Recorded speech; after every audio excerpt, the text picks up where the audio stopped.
Hello, today's lecture is the pre-lab lecture for the Blue Bottle Lab.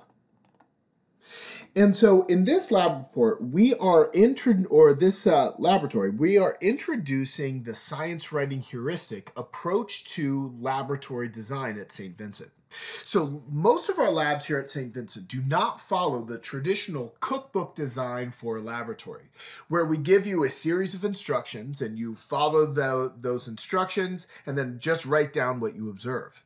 Instead, we try to design most of our labs with an inquiry-based laboratory design that follows the science writing heuristic. And so this inquiry-based design allows you to begin to start to think like a scientist. And so the way that a scientist approaches a scientific question is first the scientist will observe the world around them. And then once they observe the world around them, they will find a question that they want to ask, a very specific question about something that they observe. Based on that question, they will then develop a well thought out experiment, carry out the experiment, analyze the results, draw conclusions, and support those conclusions with data, and then they'll reflect on those results in the context of real life. And so the laboratories that follow this science writing heuristic design at St. Vincent are designed to train our next generation of scientists, you guys, to be our next generation of free-thinking scientists that are able to observe the world around them, carry out well-thought-out experiments, and draw meaningful conclusions. So the steps of the science writing heuristic, there are also the sections that you're going to find that we include in our laboratory reports for general chemistry, are the introduction and background, the beginning questions, the experimental procedure, data and results, claims and evidence, and reading and reflection. And so in today's pre-lab lecture, I'm going to go through each of these individual sections. First, the introduction and background. So scientific investigation builds upon previous knowledge and observations. So you wouldn't design an experiment to investigate a topic that you know nothing about. So the first step of a scientific investigation is to just observe the world around you. So whether that observation is with your own eyes and ears, your own senses to observe the world, or it could be from reading the literature or reading books, or it could be by carrying out an initial experiment. There could be lots of different ways to acquire a previous set of knowledge that can provide the background information that is needed to develop an experimental question. So the quality of an experimental investigation relies on the solid background knowledge. Okay? You don't need to know why something works. That's the point of the scientific investigation. You just need to have an understanding of the system that you're working with. So that's the background information. So in this Blue Bottle report, before we move on, for the Blue Bottle lab that we're working on here, our background information is going to be a primary experiment. So you're going to be given a fixed set of instructions to perform a primary experiment, and you're going to make observations related to that primary experiment. And so based on the results of that initial preliminary experiment, you are then going to develop your beginning questions and design experiments to understand the mechanism behind that primary experiment. So once we have that background information, we can then move on to asking one or more beginning questions. So beginning questions are a testable question based on your background knowledge. And so what a testable question is, based on your previous knowledge, you need to identify something that you are going to then design an experiment to test. And so that beginning question, so you can come up with one or more beginning questions in order to inform your experimental design for a scientific experiment. And so your beginning question that you develop must include a justification. So a justification, what that's going to be is a series of sentences or a series of thoughts that provide a context for that beginning question. So that justification that you're going to include is going to rely on that background knowledge that you acquired in the previous step. Okay, so you should have a beginning question that's testable, and you justify that with your context of your beginning knowledge. So what makes a good testable beginning question? A question should be so detailed that you can answer that beginning question with a yes or no answer. So it's very, very critical to note that a question does not have to be proven to be true to be considered a good question. Lots of great beginning questions for scientific experiments are actually proven false. Okay, so it doesn't matter whether your question is answered yes or no. It's just a matter of coming up with a great detailed question. So what makes a detailed question that can be answered yes or no? So the steps are pretty straightforward. So first, you need to identify a single variable that you want to investigate. Next, you want to state how that variable is changed. And the key part here is you need to apply directionality for that change. Okay? For example, you will state a certain variable and say when we increase it or decrease the amount of that variable, and then we're going to, so that is the directionality, saying that you're either going to increase or decrease the amount of that variable. And then the final step is to state the specific result, again, with directionality. So you're going to identify a variable, state that you're either going to increase or decrease that variable, and then you're going to state the specific result that you expect would happen. Again, with directionality, saying that your specific result is either going to be increased or decreased. So it's a highly specific question that can be answered with a yes or no question. So let's take a look at a good beginning question versus a couple bad questions. The first, the good question. All right, so this is actually a beginning question that might be used for this week's blue bottle experiment. So just to sort of fill you in on what's going to happen, in our beginning experiment that we're going to do for this week, you have a bunch of chemicals you're going to mix together. One of those chemicals is vitamin C. When you mix those chemicals together, you're going to observe there's going to be a color change that happens from blue to clear in a certain amount of time. Okay? So that would be our initial information for which we can come up with a beginning question.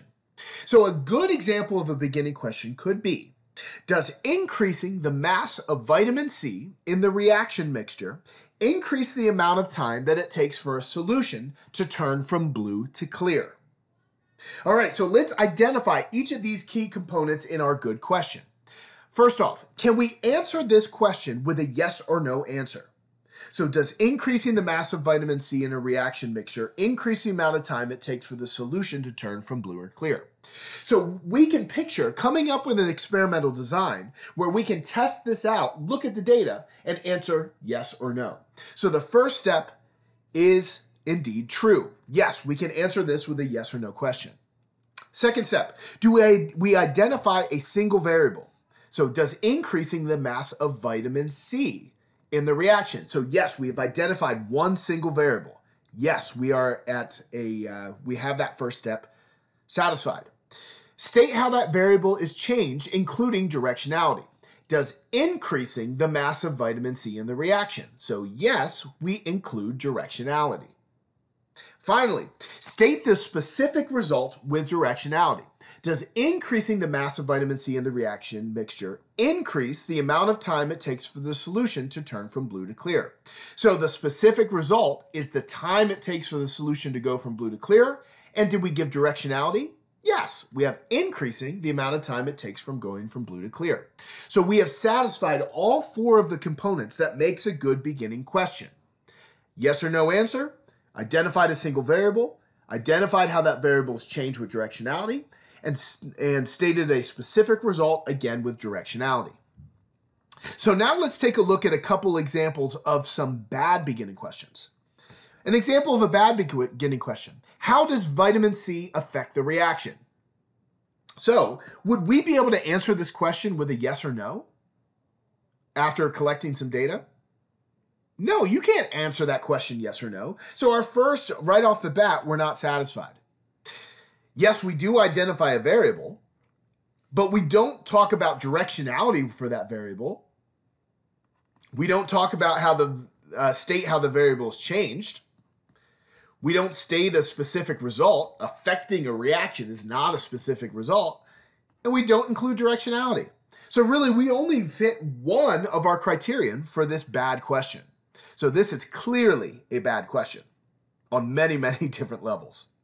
Another example of a bad question is, does vitamin C increase the time it takes for a solution to turn from blue to clear? All right, so does vitamin C increase the time it takes for the solution to go to blue to clear? The first step, can we answer this with a yes or no question?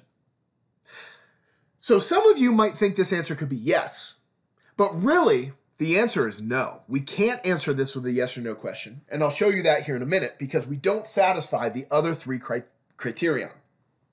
So let's take a look at the other three criterion. Does vitamin C increase the time it takes for the solution to turn from blue to clear? So we do identify a single variable, so yes. We do identify a specific result with directionality, so increase the time it takes for the solution to go to blue to clear, so we have this third one here. But if we take a look at state how the variable is changed with directionality, does vitamin C increase the time it takes for a solution to turn from blue to clear? We do not satisfy this criterion. We don't say that we are going to change the mass of it, and we don't say if we're going to increase or decrease it. So therefore, we don't have a directionality. Therefore, this is a bad beginning question. And therefore, we cannot answer this question with a yes or no answer. So when you're coming up with a beginning question for lab this week, make sure that you have all of these criterion satisfied. So once we have our primary knowledge and our beginning question, we then use this beginning question to drive our experimental procedure. Okay, so in that beginning question, you have identified a variable, stating how that variable is going to be changed, and you stated how you're going to observe your system to identify what's going to happen. So you're going to use that beginning question to derive your experimental procedure. That's the purpose of the beginning question, to help come up with the beginning, to help come up with your experimental procedure. That is the biggest purpose of your beginning question, is to derive the experimental procedure. So a good rule of thumb, a good rule of thumb for coming up with experimental procedure is you isolate your single variable that you stated in your beginning question, and you're going to only change that single variable. Everything else in the experiment is all going to remain the same. The only thing that you're going to change is that single variable. And so the way that you should change that single variable should follow, as a good sort of starting point, I like to state that it should follow the 0%, 50%, 100%, 200% rule. Okay? So for this, you're going to identify a standard amount of that variable that you're going to test. Okay? And so that standard amount that you're going to test is going to be your 100% of your value. So say, for example, in your reaction mixture, that you have all these chemicals in, say initially that you have 4 grams of vitamin C. Okay? And so with 4 grams of vitamin C, that's your standard amount that you would have. So that 4 grams would be considered your 100% value. So if you take that 100%, if you go up to 200%, that means doubling the amount of vitamin C. So in this case, it would go to 8 grams, which is 200%.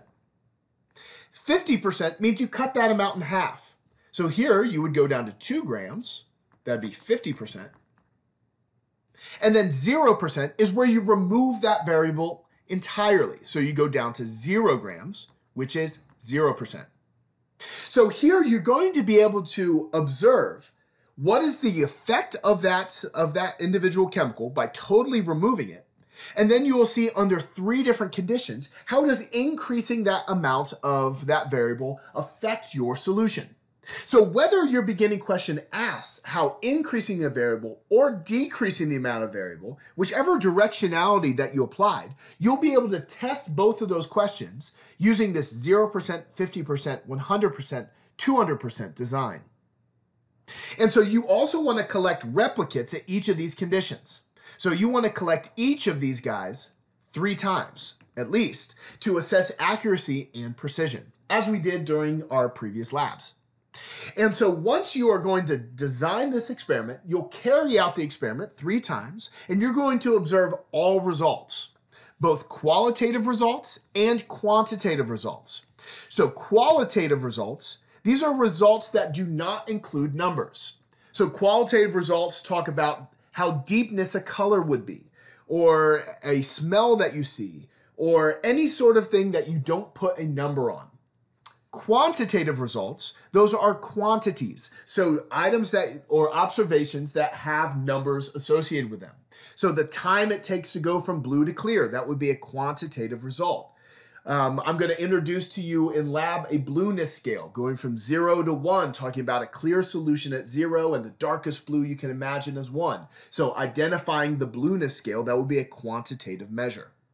So you want to observe all results, qualitative and quantitative, regardless of what your beginning question states. You want to observe all results. Okay? And so it's important to note that quantitative results, results with numbers associated with them, are easier to report out and to analyze than qualitative results. So if at all possible, you should collect quantitative results if at all possible, because it's going to make your life a lot easier when you decide to report out. Okay? I cannot stress enough, for your collection of observations, do not solely observe the result that you stated in your beginning question. Do not just observe the result that you stated in your beginning question. You need to observe all results that you observe and write them all down. Okay, so once you have now introduced your topic, come up with your beginning question, designed your experiment, you've collected your experiment, now it's time to organize all the results into figures and to analyze your results in your data and results. So you're going to organize all of your results into figures. Okay, so you want to organize your data into figures so you can see your results. It's a lot easier to interpret visual results than it is just to have numerical results. So if at all possible, put those into figures. And so this way it'll show trends in your data. And then so you're going to look for extreme data points in your figures. And then you need to ask yourself, are those extreme data points that you observed outliers? So outliers mean data points that were collected by mistake due to an experimental error or some other unforeseen reason. Or are they actually meaningful data points? And so you want to look at, and with a critical observational eye, look at all of your results and start to figure out what's going on, to start to draw some mechanistic statements. And then so once you have all of your data figures together, you want to organize those figures into a logical order to begin to tell a story that explains every piece of data that you collected. And so when you end up writing up your laboratory report, you're going to then have a paragraph narrative that's going to describe all of your figure results. So it's good to start to work through that process as part of this science writing heuristic. So once you have all of your data organized, and you're starting to come up with this narrative to explain your results, we then move to the claims and evidence section. So claims and evidence, here you're going to identify multiple individual conclusions that we call claims. And these conclusions are going to be based on all of the data that you have at your disposal. So in this course, we combine all of the class data together for most all of our labs. So these claims and evidence should be based on all of the data. So this includes class data, not just your data, all the class data. And so you should, for each investigation, you should be able to draw multiple individual conclusions. So claims, so these conclusions that we call claims, so claims should be written out as a single complete sentence. Okay, so it'll be one complete sentence that states the conclusion. So it's important to note that the claims do not have to directly relate to the topic detailed in the beginning question. Remember that beginning question was only there to help you design your experiment. The beginning question has nothing to do with your claims and evidence. You're going to look at your data, and based on the data you have, you're going to come up with your claims. Okay, so you're going to come up with multiple claims based on class data, which will be individual sentences with your conclusions. And so a claim statement mimics the design of how we write a beginning question. A claim statement should identify a variable, state how the variables change with directionality, state the specific result with directionality as well. So an example of a good claim statement is increasing the mass of vitamin C in the reaction mixture increases the amount of time it takes for a solution to turn from blue to clear. So here, the same sort of idea. We've isolated a single variable. We have identified how that variable's change with directionality, increasing the mass. And then we've stated the specific result with directionality. So increasing the mass of vitamin C in the reaction mixture increases directionality, the amount of time it takes for the solution to go from blue to clear. So this is a good claim. It's a single sentence that states all of the key factors. Okay, the same design as that we figured out for the beginning question come in for the claim. An example of a bad claim, vitamin C affects the reaction. Okay, vitamin C, we identified a variable in this case, but we didn't give any specifics of how it affects the reaction. We haven't given directionality, and we haven't really said how that variable's changed. So it's a bad claim. Another bad claim, vitamin C increases the time it takes for a solution to turn from blue to clear. You should identify that this is a bad claim because it doesn't give directionality of how that variable has been changed. Okay, so the same rationale for being any question, go to writing claims. So a very important part, claims and evidence. Evidence means that all claims must be directly supported by experimental evidence, experimental results. Okay? And so these evidence should be described in a report as a paragraph narrative form. And so these evidence always must include actual data, and preferably quantitative data. Okay, so when you're writing up a report, in your claims and evidence section, you're going to have one sentence with a period that's going to be your claim. And then you're going to have a series of sentences in a paragraph below. That's all going to be your evidence. Okay, and in that evidence, you're going to have numerical data, hopefully, but you're going to have data included in that evidence that's going to support your claim. The final section that we have for the science writing heuristic is the reading and reflection section. So we have observed our observations through background, or observed our world through background. We've come up with a beginning question and justification, which has led us to develop our experimental design. We've collected the data. We've analyzed them in the results, in the data and results. We have come up with claims and evidence. Now we need to combine all of these individual claims and bring it together to make an overall mechanistic statement. So the reading and reflection section is where we reflect on the overall meaning and impact of all of our results together. All right, again, this is all of our results together. So this is including always our class data. We always reflect on the entire class data. So you're going to combine together all of your claims and evidence together to make a mechanistic statement about the system. So remember, for claims and evidence, we have multiple individual claims. So you should bring those all together to make your overall reflection. And so again, you need to support your reflection with actual data. So in the report, when you end up writing your laboratory report, you're going to be reporting that same data over and over and over again in each section to further support your claims. Okay, so you're going to combine all these together and you're going to support your mechanistic statements with data. Okay, it's important to note these mechanistic statements, they're just based on your data. They don't necessarily have to be right, but they have to be supported by evidence. Okay, also in a reading and reflection, you should reflect on the overall quality of the data. You should make a statement regarding to the accuracy and precision of the experimental results, and you should explain any spurious results that you have reported. And then so the reading part of the reading and reflection states that you always need to provide at least one outside source to provide support of your proposed mechanism experiment. And this is critical for every single experiment. Okay, so you are going to propose a mechanism that's supported by your data. But your proposed mechanism is meaningless without proven support from previous scientific findings. So you should go out and read a reputable source. So go out on the internet and find a reputable source and that supports your mechanistic statement.